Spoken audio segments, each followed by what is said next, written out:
6 उसकी 12 और 13 आयत को हम पढ़ेंगे। उसमें लिखा है कि उन दिनों में वह पहाड़ पर प्रार्थना करने के लिए गया और परमेश्वर से प्रार्थना करने में सारी रात बिताई।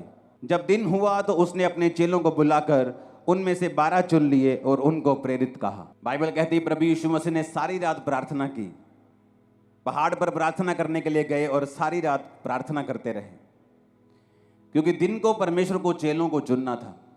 तो एक इंपॉर्टेंट काम परमेश्वर ने करना था। परमेश्वर ये नहीं चाहते थे कि वो चर्च को, कलीसिया को, लोगों को, क्योंकि प्रभु जानते थे कि उनका एक लिमिटेड टाइम है जो उन्होंने जीना है और उसके बाद क्रूस पर चढ़ना है, मरना है और फिर तीसरे दिन मुर्दों में से जी उठना है, फिर 40 दिन प्रीच करना है और उसके बाद 41वें दिन स्वर्ग पे चले जाना है और फिर उसने लेने आना है। ये परमेश्वर को मालूम था। तो परमेश्वर जानते थे कि उसके जाने के बाद वो चेले काम करेंगे जिन्होंने परमेश्वर से सीखा है। इसलिए अगर आप बाइबल को ध्यान से पढ़ेंगे तो परमेश्वर ने कुछ महीने ही लोगों के साथ उनको चंगा करते हुए और उनको प्रीच करते हुए बिताए। कुछ लोग 34 दिन कहते हैं, हम 2 महीने भी लगा लें, और बाकी के 3.5 साल उसने चेलों को ट्रेंड करने के लिए, चेलों को सिखाने के लिए बिताए, क्योंकि परमेश्वर ये जानते थे कि अब ये मेरा सुसमाचार चेले आके लेके जाएंगे। तो परमेश्वर ये जानते थे कि मैं चर्च को कमजोर लीडर ना दूं, डाइवर्टेड लीडर ना दे दूं, शारीरिक अगुवे ना दे दूं, गलत अगुवे ना दे दूं। तो परमेश्वर ने अपने डिसीजन को सही करने के लिए सारी रात प्रार्थना की।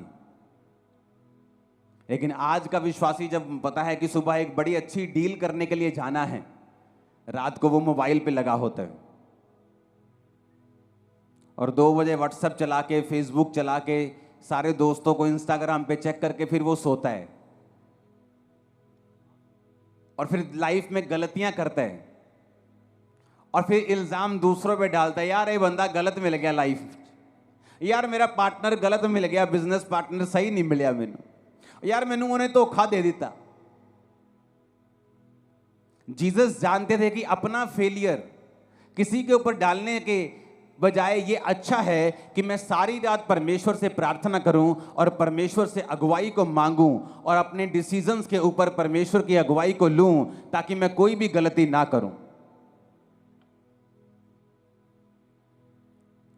हालांकि उन 12 चेलों में से एक व्यक्ति शैतान था, यहूदा इस्करियोती, लेकिन वो भी परमेश्वर की इच्छा के नीचे ही था कि उसका चेला ही उसे पकड़वाएगा, उसका प्रेम करने वाला, उसको चुंबन देने वाला, किस करने वाला चेला ही उसे पकड़वाएगा। लेकिन आज कितने विश्वासी हैं जो अपनी लाइफ के इंपॉर्टेंट डिसीजंस लेने हो तो वो प्रार्थना के साथ जाते हैं। आपके बच्चों को कौन से स्कूल में डालना है, ये प्रार्थना का विषय है। आपको किस जगह पर कैसे सेवकाई करनी है, प्रार्थना का विषय है। इस सेवकाई को करने से पहले, इस सेवकाई को शुरू करने से पहले मैं लंबी लंबी रातों प्रार्थनाओं में रहा हूं कि मुझे किस तरह से शुरुआत करनी है, कहां करनी है, मुझे कुछ मालूम नहीं था। बाइबल कहती है प्रार्थना छुटकारे को लेके आती है, लेकिन आज कितने विश्वासी हैं जो प्रार्थना करते हैं। ये प्रार्थना की जो आत्मा है, इसकी कमी है विश्वासियों के अंदर।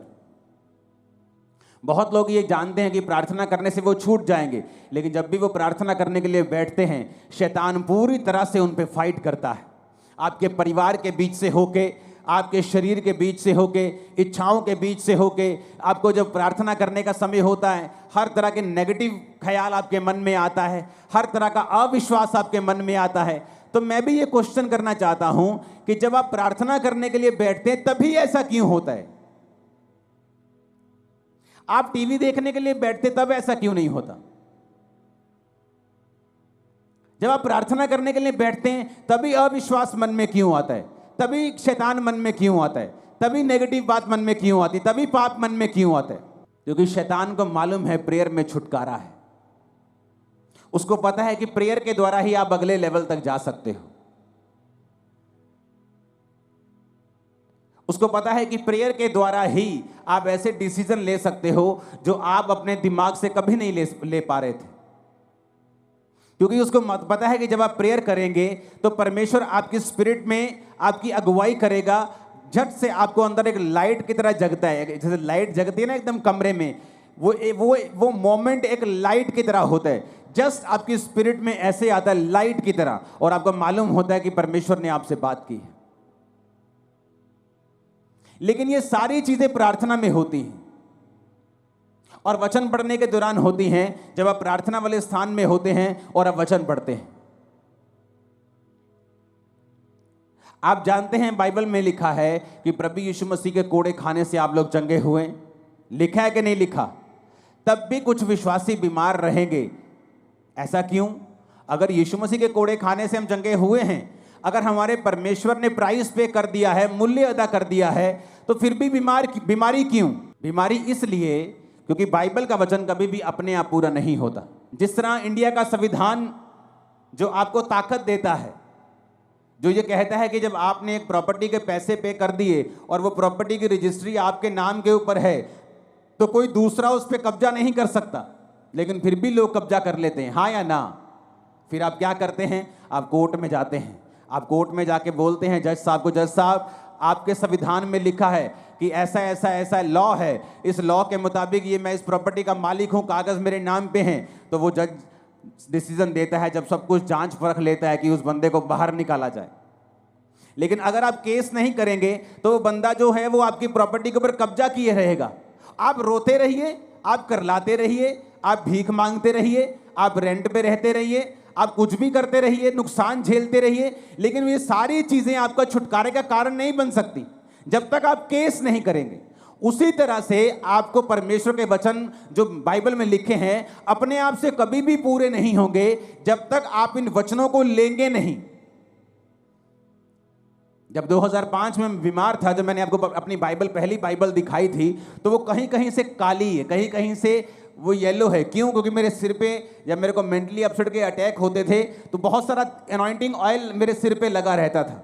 तो जब वचन मेरे सामने आता था, जहाँ हीलिंग होती थी, जहाँ कुछ छुटकारे का वचन होता था, तो मुझे रोना आता था और मैं बाइबल को पकड़ के ऐसे सिर पे लगाता था, वो तेल लगता था पेपर्स के ऊपर, वो काले हो जाते थे।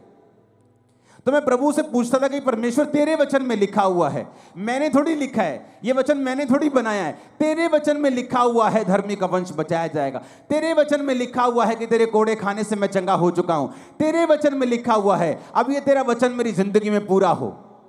अपने आप कुछ नहीं होगा। पेंटीकोस्त के दिन चेले प्रार्थना कर रहे थे। क्या प्रार्थना कर रहे थे? जब पवित्र आत्मा उतरा, मैंने लोगों को पूछा, मैं लोगों को पूछता हूं क्या प्रार्थना कर रहे थे कि पवित्र आत्मा उतरा? कहते जी प्रार्थना कर रहे थे कि परमेश्वर तेरा आत्मा उतरे। मैंने कहा ऐसा तो नहीं लिखा बाइबल में। वचन कहता है, उन्होंने पुराने नियम का वचन निकाल के योएल नबी की पुस्तक निकाली और कहा प्रभु तेरे वचन में लिखा है अंत के दिनों में तू अपना आत्मा सब मनुष्यों के ऊपर उंडेलेगा।